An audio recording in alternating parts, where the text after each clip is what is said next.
Bonjour, bienvenue à tous. Nous étions une centaine d'inscrits ce matin pour ce webinaire. Je suis Christelle Guillon, je travaille au sein de l'Agence de développement économique d'Occitanie ADOC en tant que chargée de mission innovation référente transition écologique.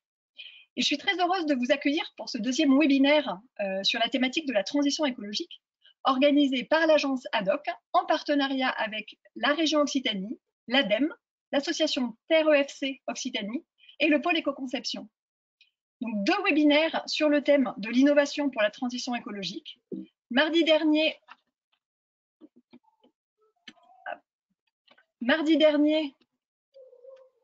nous avons fait un webinaire sur l'éco-conception et aujourd'hui, nous allons aborder la stratégie d'entreprise. Comment repenser la stratégie de votre entreprise pour une reprise innovante, durable, en vous appuyant sur l'économie de la fonctionnalité et de la coopération. Alors, avant de commencer, quelques règles de bonne conduite, on va dire, pour ce webinaire. Donc, tous les participants, vous êtes en mode muet au départ, mais par contre, vous avez la possibilité de poser des questions tout au long des présentations via l'outil de chat qui se trouve dans le panneau de configuration. Vous aurez en fin de webinaire un questionnaire de satisfaction et puis la vidéo du webinaire sera en téléchargement sur le site web de l'agence d'ici une semaine. Maintenant, rentrons dans le sujet. Pourquoi ces webinaires? L'idée, c'est vraiment de vous accompagner dans votre relance. Vous avez besoin aujourd'hui de faire repartir l'activité de votre entreprise, parfois de pérenniser l'entreprise, de sauvegarder des emplois. Pour certains, la période passée a été une opportunité. Ça a ouvert la porte de nouveaux marchés, de certains clients, par exemple plus proches et qui sont intéressés à ce que vous proposiez. Pour d'autres, c'est avec une grosse problématique de commandes. Les donneurs d'ordre, par exemple, ne sont pas prêts à vous relancer des commandes aujourd'hui. Des fois, ça a également changé vos fournisseurs traditionnels, hein, où ça a été problématique et du coup, ça a été l'occasion d'en découvrir de nouveaux partenaires, par exemple plus proches. Bref, on voit que cette reprise ne sera pas forcément un redémarrage en mode automatique et que la période qu'on vient de vivre a un peu bousculé, à la fois révélé un peu les fragilités de notre modèle, mais aussi été l'occasion de nous interroger sur nos pratiques, comment nous fonctionnons et pourquoi. Nous sommes convaincus aujourd'hui qu'on peut voir ce contexte à la fois complexe et incertain comme une opportunité de s'interroger pour faire différemment. Alors, l'idée, ce n'est pas d'innover pour innover, mais de prendre le temps et d'en profiter pour à la fois développer des nouvelles offres de produits et de services, mais également de manières de produire, inventer des nouvelles stratégies et également des nouvelles façons d'interagir avec son écosystème. Finalement, quitte à avoir fait une pause, c'est redémarrer en requestionnant le cap, la mission de l'entreprise et en ciblant un objectif qui ait du sens pour l'entreprise, le dirigeant et les salariés également, et qui permettent finalement à l'entreprise d'être à la fois plus verte, plus juste et également plus résistante. L'idée de ces webinaires, du coup, c'est vraiment de donner des outils, des solutions qui existent aujourd'hui pour contribuer à une reprise qui soit innovante, mais également durable et vertueuse.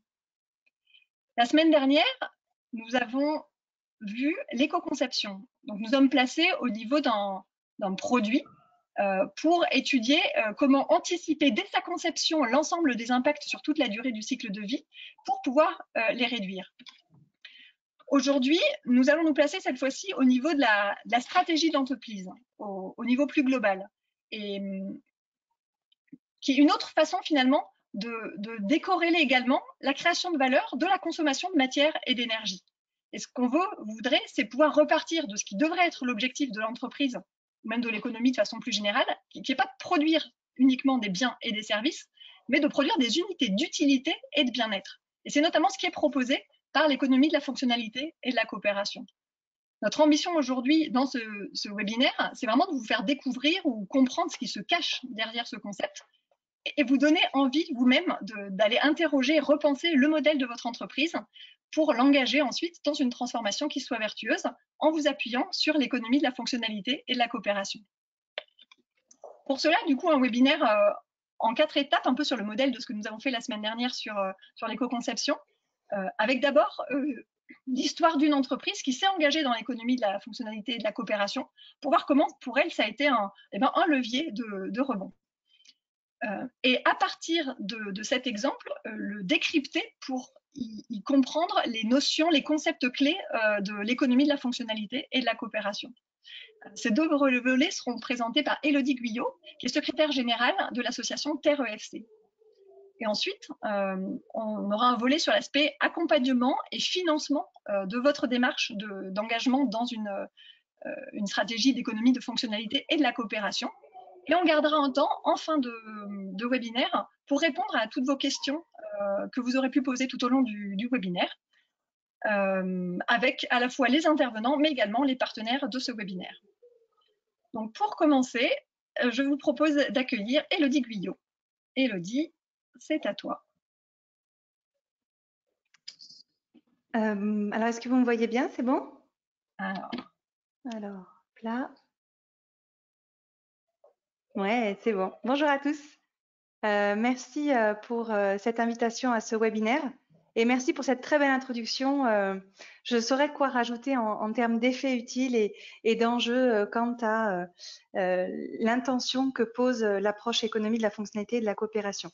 Alors effectivement, certains d'entre vous se demandent peut-être comment aller vers une innovation, mais pas n'importe quelle innovation. Innover pour innover, ça n'a peut-être plus de sens pour vous. Et vous êtes actuellement dans une démarche de vous dire comment est-ce qu'on pourrait innover en étant utile, en répondant peut-être même à un besoin de la vie. Certains d'entre vous aussi, pour faire face à cette crise, peuvent se demander comment redonner du sens à leur métier. En tant que chef d'entreprise, peut-être, pour vos collaborateurs, plus largement au niveau de votre métier, ces enjeux-là peuvent se poser, et peut-être même pour vos clients et vos fournisseurs avec qui vous travaillez au quotidien. Bref, l'économie de la fonctionnalité et de la coopération propose en fait une innovation qui va vous inviter à fédérer, à rassembler autour de vous, voilà, rassembler c'est là, à rassembler autour de vous un projet en étant au service de quelque chose qui est plus grand que soi. Alors, il existe plusieurs façons de le faire et l'une d'entre elles, c'est l'économie de la fonctionnalité et de la coopération. Alors, je vais commencer par une définition qui sera peut-être pas évidente en termes de compréhension, mais vous allez voir au fur et à mesure de cette présentation, les choses vont s'éclairer. Alors, qu'est-ce que c'est que l'économie de la fonctionnalité et de la coopération? Je vais rapprocher la slide pour que vous voyez un petit peu mieux. L'économie de la fonctionnalité et de la coopération consiste à fournir aux entreprises, individus au territoire. Donc là, c'est une approche qui se veut vraiment orientée pas seulement au niveau de l'entreprise, mais aussi des individus et d'un territoire, des solutions intégrées de services et de biens, reposant sur la vente d'une performance d'usage et non sur la simple vente d'un bien. Donc, dans cette définition, il y a deux éléments qui sont intéressants, qui sont amenés par les mots solutions intégrées de services. Vous allez voir que l'approche économie de la fonctionnalité permet d'être dans une démarche qu'on dit de servicialisation, c'est-à-dire d'ajout à un produit une prestation de service aussi. Tout ça avec une intention d'aller vendre non pas le produit ou le service en lui-même, mais bien l'usage et au-delà de l'usage, la performance de l'usage. Je vais vous donner un exemple juste après d'une entreprise qui s'est engagée là-dedans. Et alors, pourquoi est-ce qu'on fait ça? Eh bien, on fait ça parce que ces solutions doivent permettre une moindre consommation des ressources naturelles dans une perspective d'économie circulaire, un accroissement du bien-être des personnes et un développement économique. Tout un programme.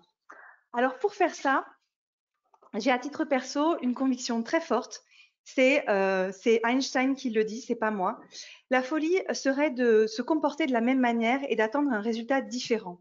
Quand on invite à repenser le modèle économique d'une entreprise, on est convaincu qu'on ne peut pas résoudre les problématiques actuelles que nos entreprises rencontrent avec le même raisonnement qui l'a créé. Et l'approche économie de la fonctionnalité, qui est une approche à la fois globale et systémique pour repenser l'entreprise, le permet de faire un pas de côté. Je dis souvent que l'économie de la fonctionnalité, c'est comme si on mettait des lunettes et on voyait le monde avec des formes différentes, des couleurs différentes. C'est vraiment ce qu'apporte cette approche. Mais avant que je vous raconte une histoire, celle de l'entreprise Solève, je vais me présenter pour que vous sachiez qui je suis. Donc, je m'appelle Élodie Guyot, j'ai une formation d'ingénieur. J'ai actuellement 38 ans, je suis maman de deux petits bouts de chou qui commencent à être grands d'ailleurs, 8 et 11 ans, et je vis sur Toulouse.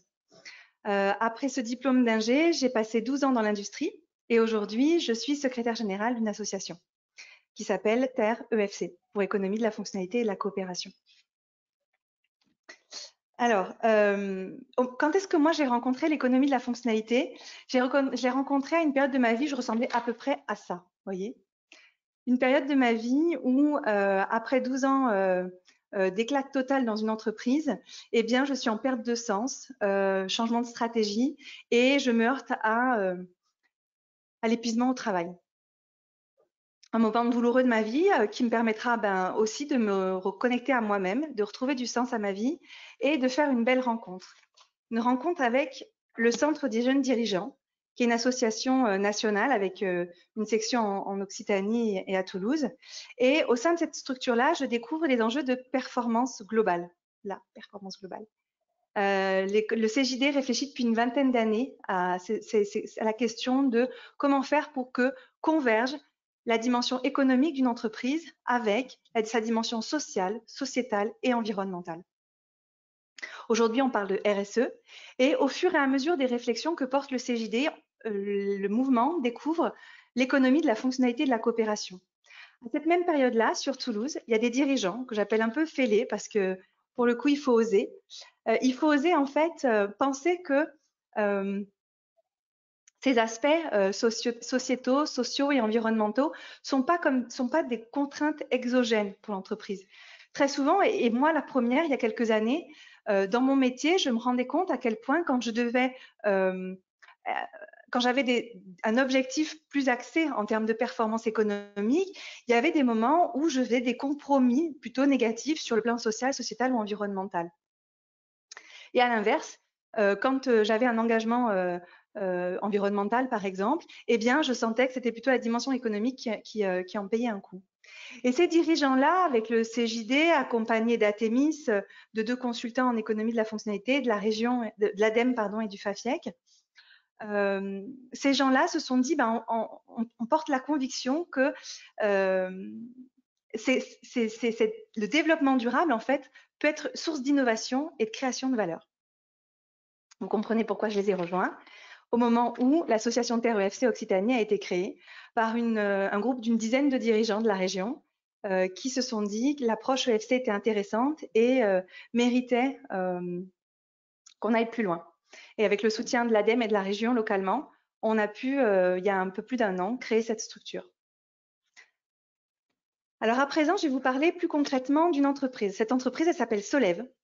Solève, c'est une boîte qui a à peu près 13 ans, qui fait de la création et de l'entretien d'espaces de jardin, qui bosse à la fois pour du public comme du privé. Ils font aussi de la réhabilitation de carrières et de l'entretien de grandes infrastructures. Ils ont un marché essentiellement B2B. Ils rayonnent sur le quart sud-est de la France et leur métier, on pourrait dire, un des exemples de leur métier sur lequel je vais m'appuyer, c'est ce métier-là, j'ai une photo, qui est de l'élagage. Je vous zoome un peu la photo, voilà. C'est de l'élagage. Ils font du débroussaillage, alors débroussaillage et élagage le long des rails de chemin de fer. À l'envers, je le vois pas, mais vous le voyez là. C'est une prestation relativement simple, on va dire. Ils doivent débroussailler, élaguer sur 2 mètres de part et d'autre des chemins de fer. Dans cette situation, pour cette offre-là, Solève rencontre plusieurs difficultés. On pourrait parler d'impasse. Tout d'abord, une très forte concurrence, parce que finalement, il y a un cahier des charges aujourd'hui qui est dicté à l'époque, qui était dicté par la SNCF, extrêmement détaillé, et les compétences mobilisées n'étaient pas très complexes, donc une très forte concurrence qui avait pour conséquence d'intensifier de façon importante le travail et de réduire les marges. Ça générait notamment une démotivation de la part des collaborateurs, démotivation parce que il faut se mettre à la place d'un collaborateur comme lui, qui est en train de bosser comme ça. Il a une petite manette, là, un petit joystick et il fait déplacer sa débroussailleuse. On mobilise pas beaucoup ses compétences. Par exemple, si il voit un arbre qui est au-delà du périmètre des 2 mètres, eh bien, en théorie, le contrat dit qu'il n'a pas le droit d'y toucher, même s'il pense que l'arbre peut être dangereux parce qu'il pourrait tomber sur les chemins de fer. Alors, il a 2 possibilités. Soit il le fait, à ce moment-là, il prend sur lui, et puis il prend un risque aussi de ne pas être reconnu de son engagement pour avoir fait un travail qu'il pensait être utile. Ou alors il ne le fait pas, et c'est pire encore, je crois, parce qu'il a l'impression qu'il ne peut pas être utile comme il l'aimerait. C'est aussi une forte remise en question de la part du dirigeant à cette époque-là, qui dans ce contexte très compliqué, assez dur, se pose la question de à quoi ça sert tout ça, quoi. Et c'est dans ce contexte-là que Quentin Le Faucheux découvre l'économie de la fonctionnalité et de la coopération. Alors, comment il va faire pour en sortir? Il va d'abord avoir un grand travail d'introspection autour de la raison d'être de son entreprise. Il va se poser la question de mais à quoi on sert? À quoi on est véritablement utile? À quels besoins essentiels de la vie on répond? Comment est-ce qu'on peut contribuer, nous, en tant qu'entreprise, en étant au service de notre territoire? Pour ça, il va commencer par aller écouter les clients. Écouter les clients et il va même être invité à re-questionner la demande. Vous savez, souvent, entre la demande formulée par le client et son réel besoin, il y a un écart. Pour le coup, il y a un écart fondamental dans le cas de cet exemple-là. C'est ce qu'on appelle révéler les effets utiles.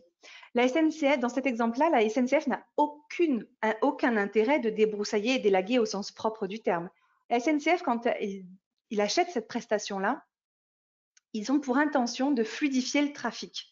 Fluidifier le trafic parce qu'aujourd'hui, sur le tronçon sur lequel opère Solève à l'époque, il y a une dizaine d'accidents par an, ça représente 2 millions de pertes sèches tous les ans, parce qu'il y a de la faune, de la flore qui viennent obstruer la circulation des trains. Ça a aussi un impact relativement négatif quant à l'image de, enfin pas relativement, carrément négatif, quant à l'image de marque de la SNCF.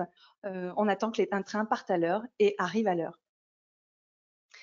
Et donc, par ce travail de questionnement et de discussion avec son client, Solève va révéler qu'en fait, l'objectif, c'est pas d'élaguer, mais c'est de fluidifier le trafic.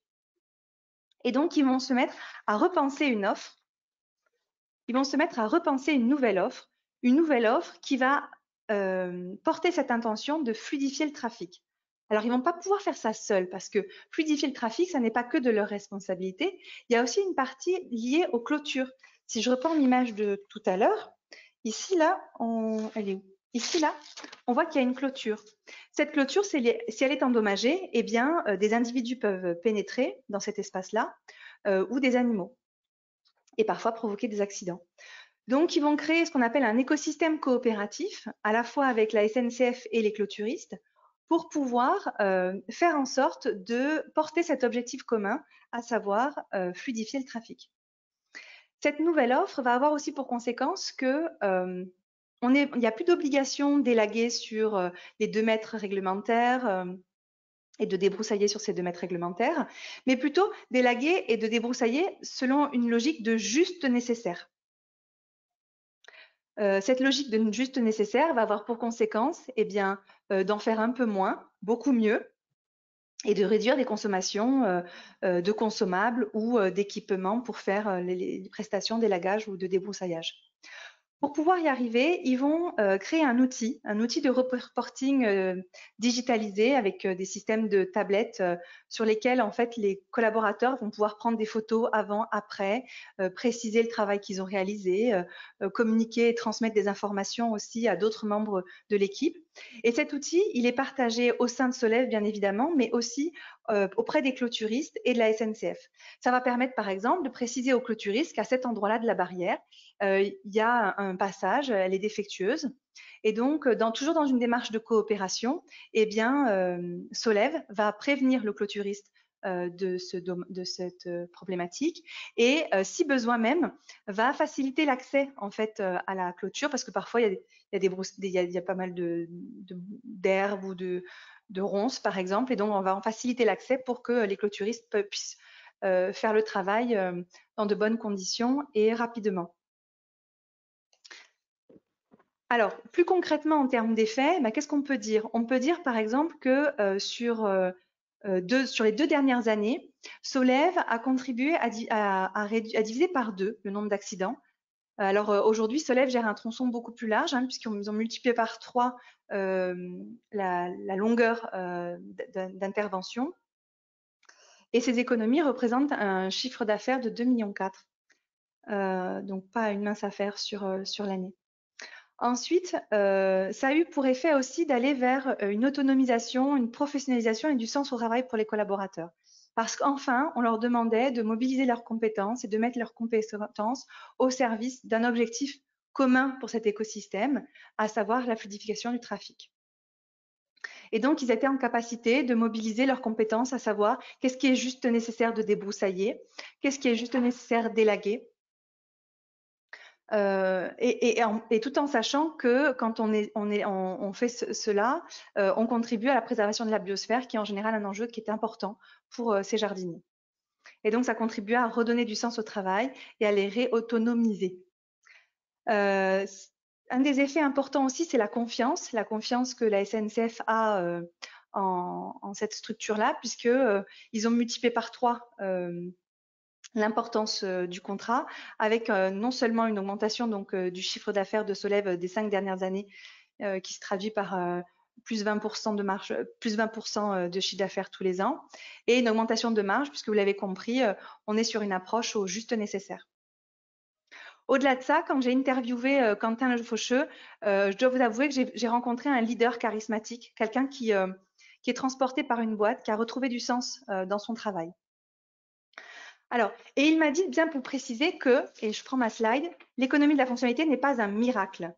Ce que je vous raconte là est une partie un peu idyllique de la démarche, et il me dit, attention, l'économie de la fonctionnalité, c'est loin d'être un miracle, hein, ne croyez pas que ça va changer, révolutionner complètement votre modèle économique d'un claquement de doigts. Par contre, ce qu'il est sûr, c'est que c'est une façon d'explorer, en fait, d'aller à sa rencontre en tant qu'individu, de venir re-questionner le pourquoi de son entreprise en formulant une raison d'être, et au-delà de ça, de venir explorer le champ des possibles et de mobiliser les compétences dont est dotée l'entreprise pour pouvoir développer une nouvelle offre. Et rien que pour ça, c'est génial. Cette prise de recul, cette exploration de champ des possibles est vraiment très très intéressant, et en tout cas c'est son retour qu'il dit. Hein. Il dit, je l'ai noté là, c'est une véritable introspection. On va loin dans l'alignement entre ce que l'on est, notre fonction de dirigeant, et la mission de l'entreprise. Et ensuite, il précise, et c'est là où c'est pas un miracle, il dit ensuite on va plus ou moins loin. On va plus ou moins loin selon si le contexte s'y prête ou non. Parce qu'en effet, il y a des marchés qui sont plus ou moins prêts. Et d'ailleurs, c'est son cas. Lui, au départ, il avait imaginé qu'il allait pouvoir aller jusqu'à la vente de la performance d'usage. Il avait imaginé au départ que sur une économie d'un accident d'un montant de 200 000 euros, 40% allait pouvoir être une économie faite par la SNCF, 40% allait pouvoir être un revenu pour Solève, et les 20% restants allaient pouvoir faire partie d'une sorte de laboratoire d'expérience au service de cet enjeu de la fluidification du trafic. Et jusqu'à la dernière minute, la SNCF était prête à le signer. Et puis au moment de la signature, ils se sont reculés et ils ont dit non. Alors, ça pourrait être considéré comme étant un échec parce qu'il n'est pas allé jusqu'au bout de la démarche économie de la fonctionnalité de la coopération. Et pourtant, de par les effets utiles dont je vous ai parlé tout à l'heure, eh bien, ça va très bien en fait. Il vit bien avec. Voilà pour cet exemple autour de l'économie de la fonctionnalité de la coopération. En résumé, le chemin qu'il a parcouru, c'est lequel? D'abord, il y a une prise de conscience des limites du modèle économique dans lequel il est, des impasses auxquelles il se heurte. Une prise de conscience aussi des effets utiles, on parle d'externalité, hein, et des écarts entre ce qui est vendu et ce qui est réalisé. Dans le cas présent, ce qui était vendu, c'est-à-dire sur la facture, il était écrit élagage et débroussaillage sur le tronçon de telle zone géographique à telle autre zone. Et en fait, c'est pas ça qu'ils faisaient pour de vrai. Ce qu'ils font pour de vrai aujourd'hui, c'est fluidifier le trafic de la SNCF et contribuer à une amélioration de leur image de marque. Ensuite, pour faire cela, ils se sont appuyés sur les ressources immatérielles de l'entreprise. Alors, qu'est-ce que c'est qu'une ressource immatérielle de l'entreprise? Petit point de théorie là-dessus. Une ressource immatérielle, je vais le définir déjà par son opposé. L'opposé, c'est une ressource matérielle. Une ressource matérielle, c'est un ordinateur, une machine à outils, la débroussailleuse que vous avez vue tout à l'heure.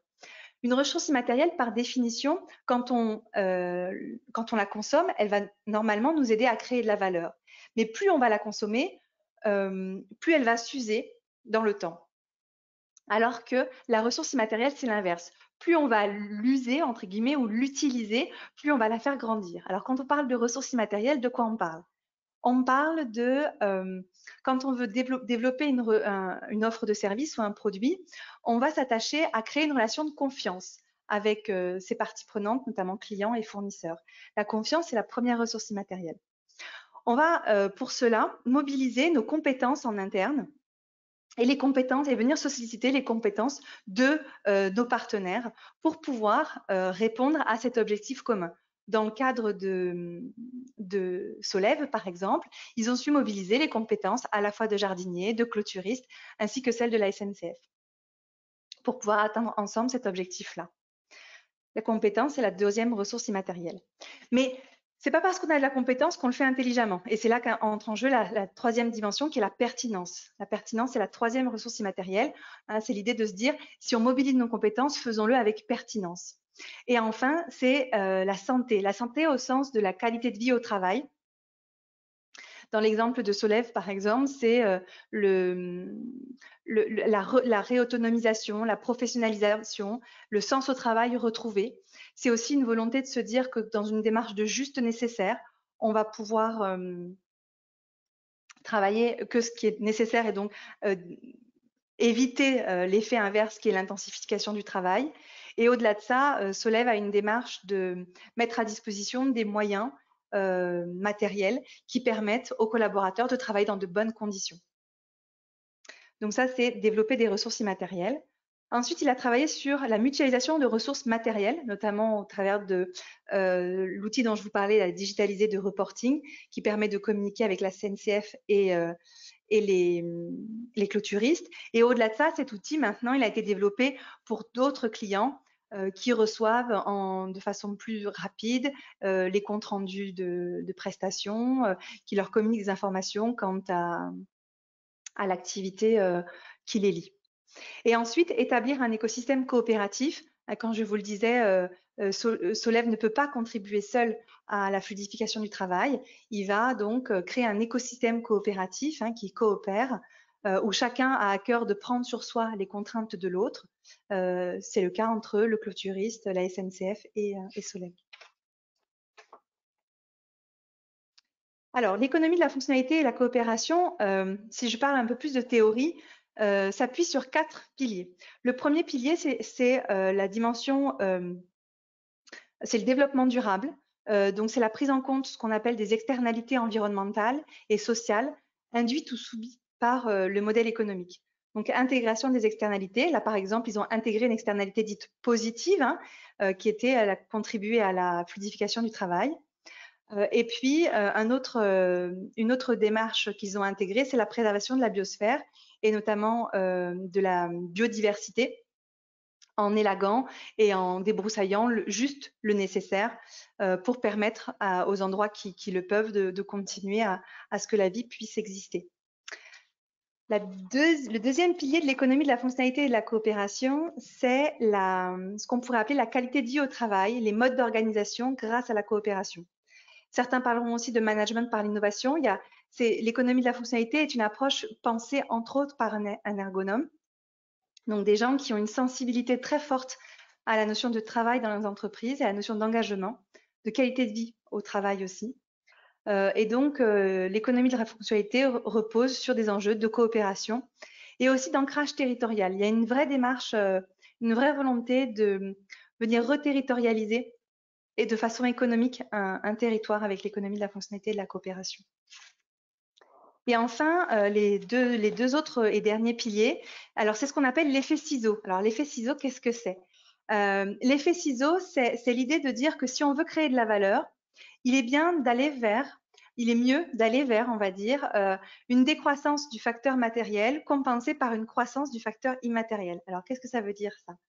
Ça veut dire qu'en fait, on va tenter de consommer moins de ressources matérielles. C'est le cas, par exemple, avec Solève qui, en allant vers des démarches de juste nécessaire, va consommer moins de carburant, va faire en sorte que le matériel vieillisse moins vite, parce que va s'user moins vite. Et pour pouvoir continuer à créer de la valeur, eh bien, ils vont s'appuyer sur les ressources immatérielles. Je vous rappelle, ressources immatérielles, compétences, confiance, pertinence, santé. Dans le cas de Solève, par exemple, c'est parce qu'ils ont été compétents et qu'ils ont su mettre en œuvre de façon pertinente leur savoir, qu'ils ont su être en capacité d'entendre les réels besoins de la SNCF, qu'ils ont su véritablement créer aussi une relation de confiance qui les a amenés, par exemple, à multiplier par 3 le chiffre d'affaires avec eux. Et donc, c'est bien en s'appuyant sur les ressources immatérielles de l'entreprise qu'ils ont su créer de la valeur. D'où l'importance de la dimension immatérielle dans l'économie de la fonctionnalité et de la coopération. Alors, dans l'exemple que je vous ai donné, je vous ai parlé d'un exemple qui est orienté, qui est pour une entreprise qui travaille dans le domaine du service. J'aurais pu aussi vous donner un exemple d'une entreprise qui vend des produits. Et souvent, un des enjeux quand on vend des produits, c'est d'être en capacité de coupler le produit et le service, mais pas le coupler comme ce qu'on appelle une offre bouquet, c'est-à-dire l'idée que le client en face va prendre soit le service, soit le produit, mais vraiment de façon intégrée, hein, que le produit et le service soient liés, tout en s'appuyant sur la notion de ressources immatérielles. Qu'est-ce que j'ai envie de vous dire d'autre à vous? Ah oui, alors pour conclure, c'est quoi l'idée? C'est qu'en fait, vous l'avez compris, hein, ces 4 piliers de l'économie de la fonctionnalité, eh ben, ça fait sens pour l'ADEME et la région en Occitanie. Et donc, c'est quelque part assez naturellement qu'ils ont eu envie de nous soutenir, de soutenir cette démarche-là et de contribuer à la création de l'association en Occitanie.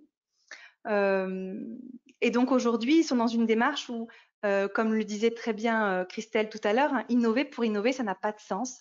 Faisons-le en étant utile au service de la vie, en préservant la biosphère. Et pour cela, je crois que je peux passer maintenant la parole à Marilyn Le Château qui va vous expliquer quelles sont les modalités d'accompagnement proposées par la région et l'ADEME.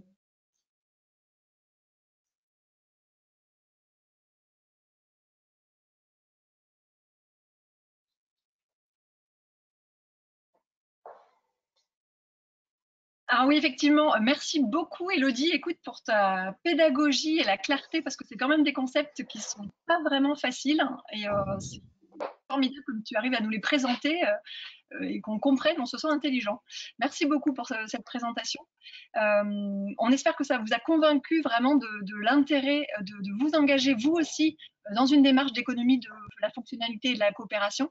Ce qu'on voudrait vous montrer maintenant, c'est qu'effectivement, en région, vous avez aussi des solutions pour vous accompagner techniquement, globalement, et également financièrement. Donc, est-ce que peut-être, Elodie, tu veux présenter tout d'abord comment vous accompagnez avec l'association Terre EFC Occitanie les entreprises? Alors, oui, vous me voyez à nouveau? Vous m'entendez bien? Oui. Ok, donc au niveau de l'association, dans les prochains mois, on a 2 grands dispositifs différents en matière d'accompagnement. Un dispositif, et ça va dépendre de vous en tant que dirigeant, qu'est-ce qui vous rejoint et ce dont vous avez envie. Certains d'entre vous vont par exemple plus être attirés par ce qu'on appelle une formation-action collective entre dirigeants de TPE-PME de la région. Donc un dispositif qui est à la fois constitué de temps en collectif avec de la formation et du partage d'expériences entre dirigeants et d'un accompagnement individuel avec des référents en économie de la fonctionnalité et de la coopération. Ce dispositif s'appelle Résilience et il démarre à la rentrée 2020. Ensuite, peut-être que pour d'autres entreprises, ce qui va vous rejoindre, c'est plutôt un accompagnement dit individualisé au niveau de votre TPE-PME. Cette offre, elle s'appelle Révéler pour se relever. C'est une offre qui va vraiment partir de ce dont vous avez besoin, qui va être une offre dite sur mesure, ce dont vous avez besoin et qui va ensuite venir vous amener à réfléchir avec vos parties prenantes. Selon le contexte, ça pourrait être vos parties prenantes, ça pourrait être des parties prenantes en interne, vos collaborateurs, et ça pourrait être aussi un client ou un fournisseur. Ça peut être aussi un écosystème d'acteurs qui travaillent avec vous. Cette offre, elle est particulièrement innovante parce qu'elle invite, en fait, c'est le mariage entre plusieurs approches. D'un côté, l'économie de la fonctionnalité et de la coopération qui, comme vous l'avez compris, va inviter à repenser l'entreprise de façon globale et systémique en faisant converger et en mettant au cœur de l'entreprise les dimensions de développement durable.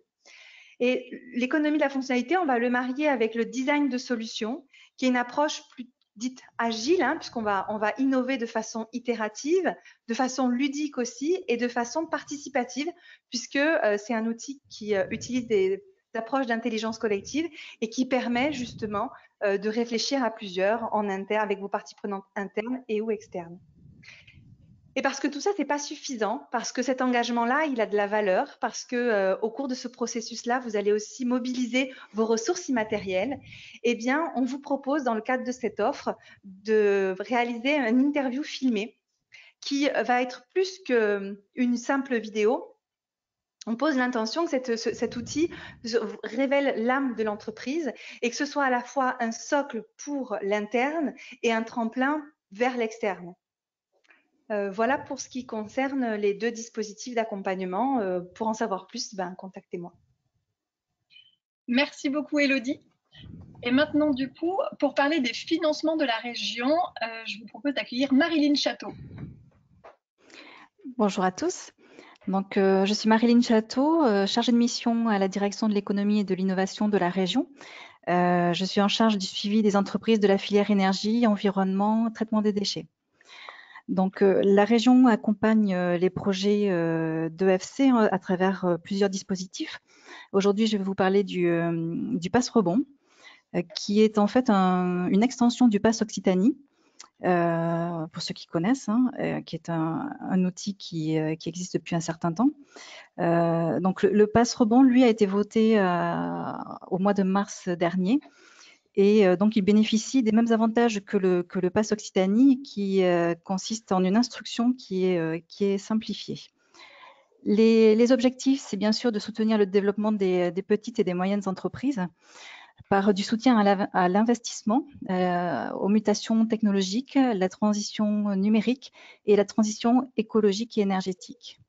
Donc, notre cible, ce sont bien les petites et les moyennes entreprises, donc les entreprises de moins de 250 salariés et de moins de 50 millions d'euros de chiffre d'affaires annuel.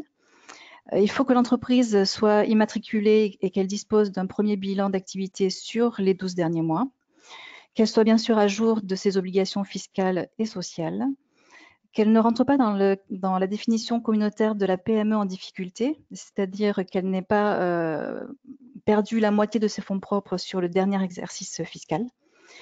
Et puis, ce dispositif s'adresse à tous les secteurs d'activité, toutes les filières, à l'exclusion des services financiers, des professions libérales, des banques, des assurances, des sociétés de commerce et de négoce. Il existe aussi 2 parts spécifiques au secteur du tourisme et de l'alimentaire. Les dépenses éligibles sont des dépenses d'investissement matériel et des dépenses de conseil. Donc, que ce soit pour les volets innovation, les volets transition numérique ou les volets transition énergétique et écologique. L'aide maximale attribuée, c'est 200 000 euros, qui représente 50% d'aide, donc sur une assiette éligible de 400 000 euros. Le versement se fait à la signature de la convention, donc une avance de 50%, et un solde sur présentation des justificatifs de réalisation de l'opération. Les projets ont une durée maximale de 24 mois.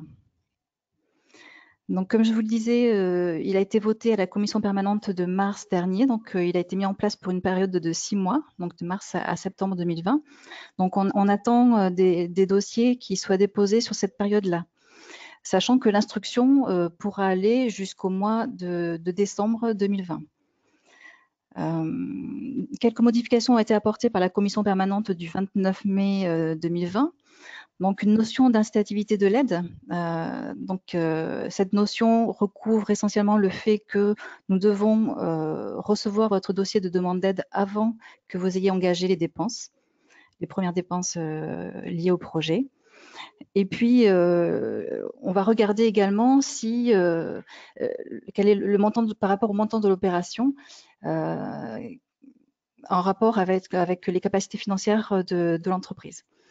Donc, c'est une notion qui est importante. On ne va pas forcément financer tous les projets. Il y a vraiment cette notion d'incitativité par rapport à la capacité financière de l'entreprise que l'on va regarder. Et puis, c'est un dispositif de crise, et donc les investissements doivent répondre à la situation de crise de l'entreprise. Donc, il y a la règle que je vous rappelle des 1 euro de fonds propres pour 1 euro d'aide de la région. C'est un dispositif qui est mobilisable une seule fois, mais par contre qui est cumulable avec les autres passes de la région. Donc, le pass export, le pass Occitanie. Et donc, pour avoir plus de renseignements et les modalités de dépôt, je vous renvoie vers le Hub Entreprendre, qui est un site de la région sur lequel vous trouvez tous les dispositifs d'aide de la région ainsi que nos partenaires, et donc avec un lien avec le site de dépôt en ligne. Donc ensuite, je vous ai fait un petit comparatif entre le pass Occitanie et le pass rebond, puisqu'en fait, le pass rebond, vous l'avez compris, n'a pas vocation à perdurer. Par contre, le pass Occitanie, lui, c'est un dispositif qui est pérenne et donc qui est mobilisable aussi dans le cadre du financement de projets de FC. Donc, le pass Occitanie, lui, s'adresse à des petites entreprises, donc de moins de 50 salariés. Le montant minimum des dépenses, c'est toujours 10 000 euros. Le montant de l'aide est plafonné à 200 000 euros, à 20 000 euros, pardon. Donc pour un montant de dépenses de 40 000 euros, un montant de projet de 40 000 euros. Donc le taux d'intervention est toujours de 50%. Donc il correspond à des besoins ponctuels. Donc c'est plus un dispositif de crise. Et donc le processus d'instruction est accéléré, tout comme le pass rebond. Voilà, Christelle, je te repasse la main. Juste pour vous dire que du coup, la région et l'ADEME sont vraiment conscients de l'intérêt de l'économie de la fonctionnalité et de la coopération, et que ce sont vraiment des choses qui sont prêts à financer et à accompagner vos démarches et vos projets. Du coup, il y a des dispositifs non spécifiques, que ce soit le contrat d'innovation, le PIA 3 régionalisé, ou les accompagnements de l'ADEME dans le cadre de leur plan déchets et économie circulaire. Mais il y a également des appels à projets qui citent vraiment explicitement l'économie de la fonctionnalité et la coopération. Donc, vous venez de voir le pass Occitanie ou le pass rebond. Il y a également les appels à projets Ridinov ou les PIA de l'ADEME avec l'appel à projet d'ETIGA sur l'économie circulaire qui est encore ouvert. Donc, en tout cas, n'hésitez pas jusque fin janvier.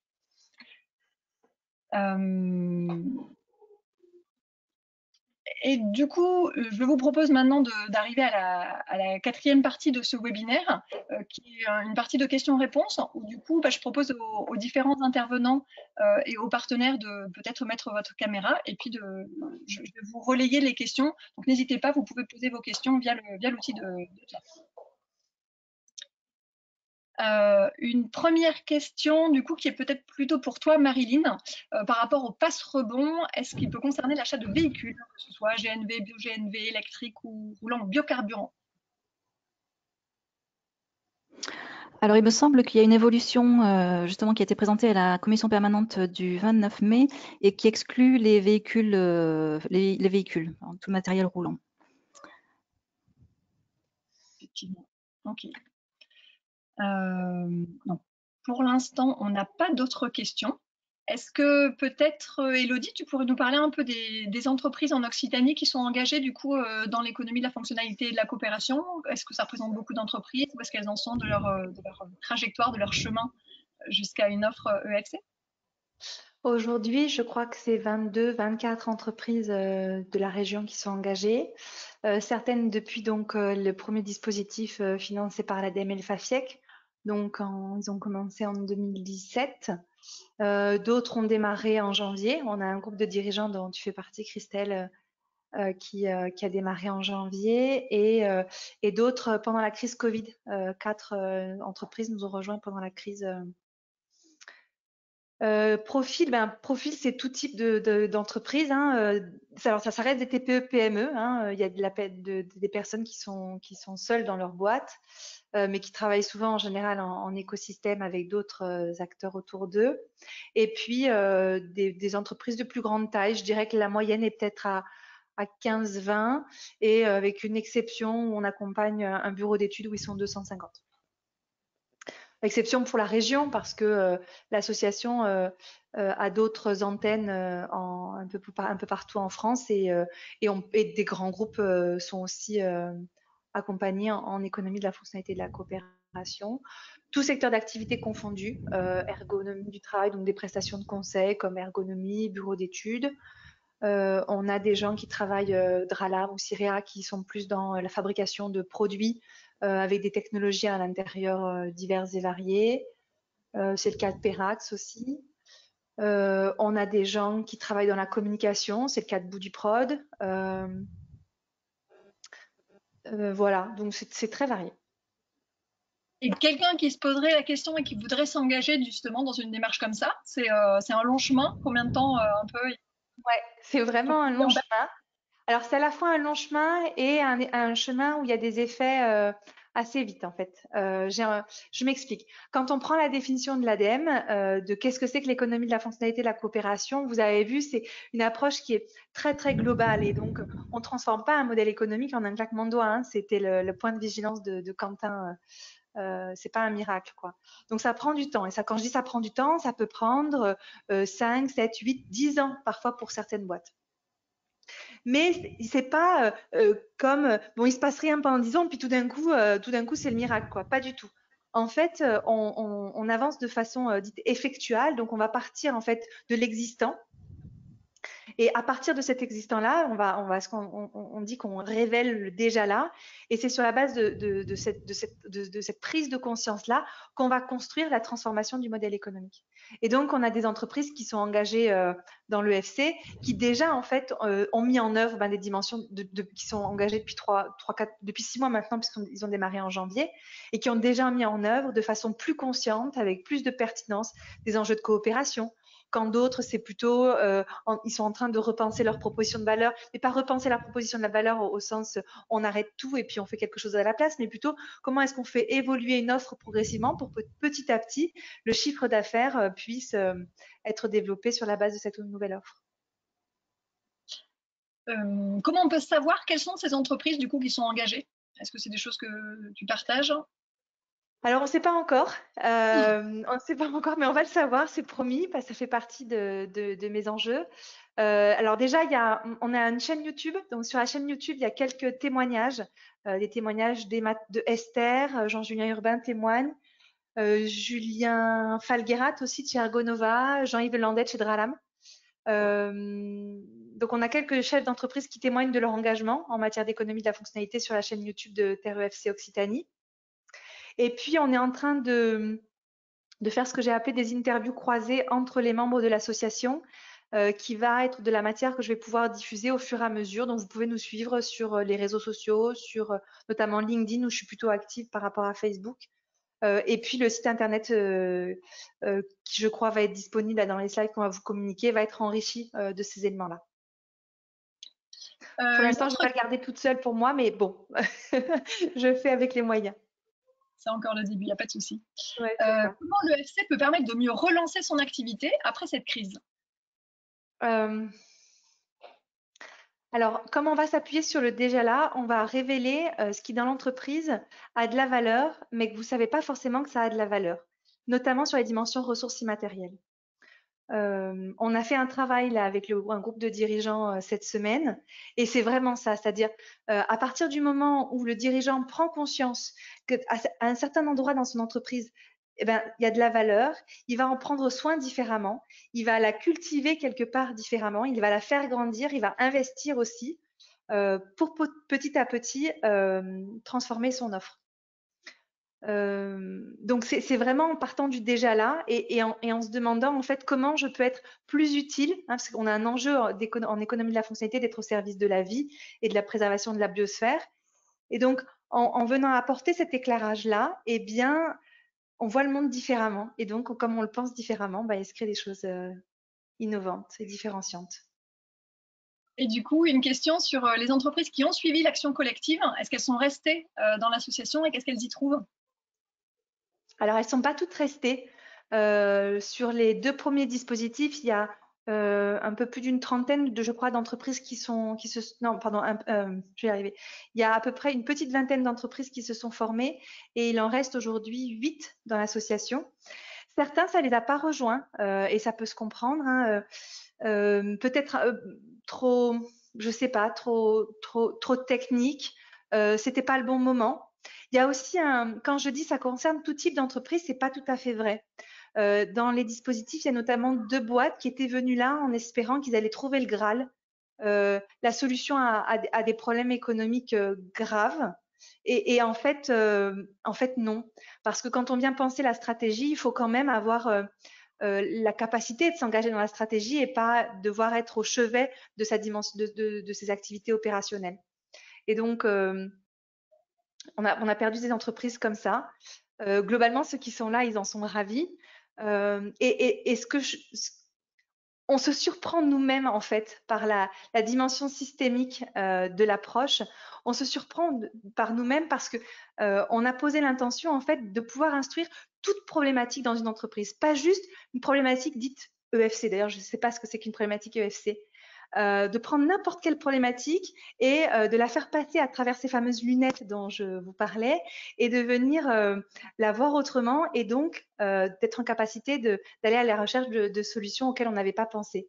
Et honnêtement, combien de fois ces 15 derniers mois, parfois les référents eux-mêmes ont douté, parfois les dirigeants ont douté en démarrage en se disant mais c'est pas possible, cette thématique, elle rentre pas dans l'économie de la fonctionnalité. Et en fait, si. Et c'est ça qui est juste, enfin moi je trouve ça impressionnant.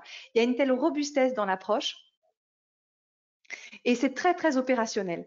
Donc à la fois robuste et opérationnel, je crois que c'est ce qui nous surprend le plus dans nos quotidiens avec les dirigeants qu'on accompagne. Est-ce que l'EFC est aussi compatible pour une entreprise qui suit un modèle basé sur l'importation? Bah, j'ai envie de dire oui, il n'y a pas de raison.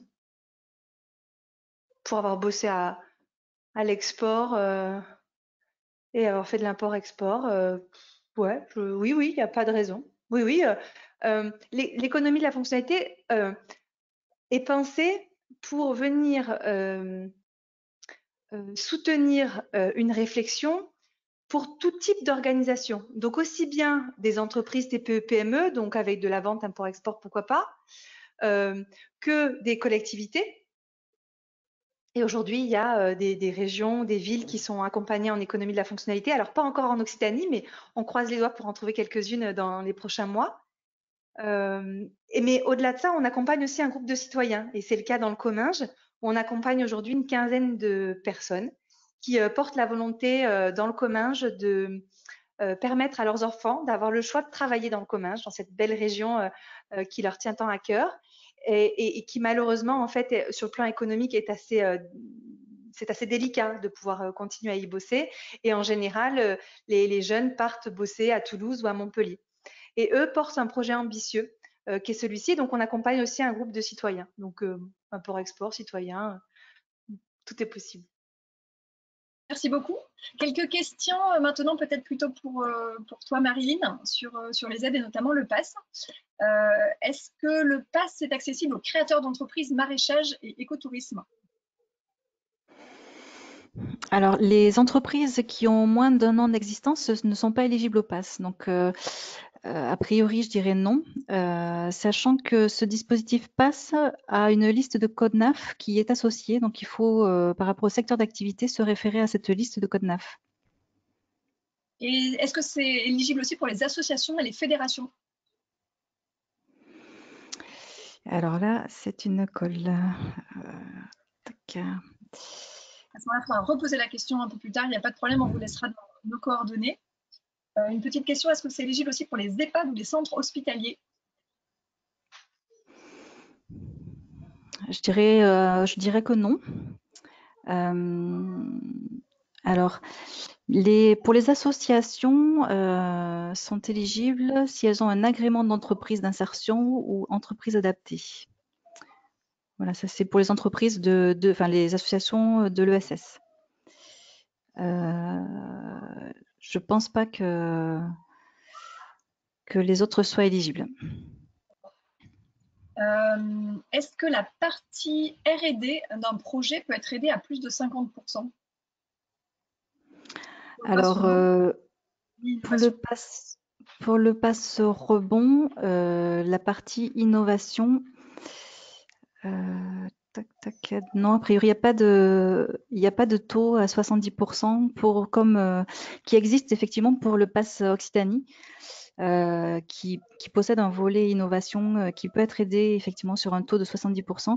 Là, ce n'est pas le cas pour le pass rebond. Donc, on reste sur un taux d'aide de 50%, même s'il s'agit d'un projet d'innovation. Merci. Quelques dernières questions, peut-être plutôt pour Élodie. Du coup, vous êtes confirmé que l'économie de la fonctionnalité s'applique bien à tous les domaines. Également, est-ce que c'est compatible pour les entreprises TPE dans le développement commercial pour trouver des nouveaux marchés? Oui, je confirme.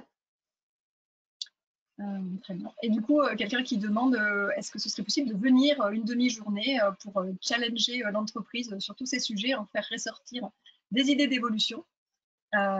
Donc, c'est une très bonne Eh ben, question. qui prennent contact avec moi, ouais, et on en discute.